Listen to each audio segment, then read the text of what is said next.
Okay, so you'll hear me say create tension between you and the kettlebell when you're dead cleaning, when you're dead snatching, or when you're hiking the kettlebell back for a swing or a clean. What does that mean and why do we say that? What happens if we don't create tension between you and the kettlebell? So first off, let's have a look at what it means. So if the kettlebell is here and I'm just holding onto it here, my hands are on it, or my hand is on it, and now I'm going into the backswing, the hike back.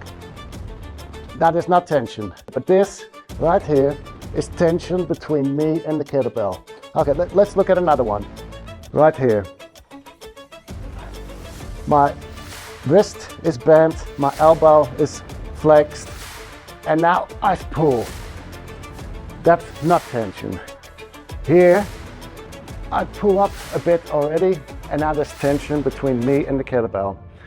Now why? Why do we do that? So let's have a look. I've tied some string to the kettlebell so you can understand what happens. When there's no tension between you and the kettlebell, there is slack between you and the kettlebell. So it could be in the wrist, could be in the elbow, could be that your shoulders are just very low as well. You just have slack between you and the kettlebell. Now, let's look at this rope and imagine that is your arm right here. Now there is slack. Now, a clean is a powerful, fast, explosive movement. So you've got to clean fast, pull it up. So if I'm going to pull this rope fast up, I get a jerk right here because there's slack. So first I pull really fast and then I have to deal with the slack. And if you have slack between you and the kettlebell, you deal with that in your joints or your tendons as well. Okay, so it's very important that you have tension between you and the kettlebell. When you start generating force, you transfer it directly into the kettlebell, not into that slack, wherever it is. It's the worst when it's in the elbow, where you have to deal with this. So create tension between you and the kettlebell. Now have a look at the difference. Now I'm going to pull it up fast. I transfer that force directly into the kettlebell, right there. Now here, I can feel it in my grip as well. The rope is burning within my hand. Now, the same thing happens with a handle as well if you have to deal with slack. So there's so many things that you're removing when you got tension between you and the kettlebell.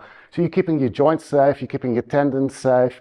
Your hands will thank you as well. Now, if you enjoyed this tip, make sure that you leave a like or a comment below and just say hi. If you got questions, also post them. If you want to learn a whole lot more, then guaranteed there's a million of tips.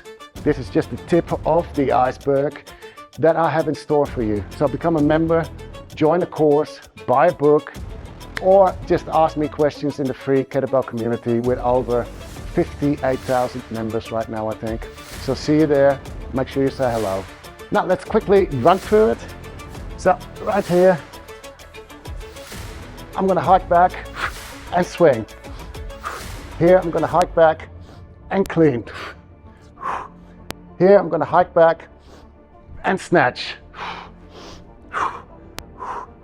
Here I'm gonna pull up straight away.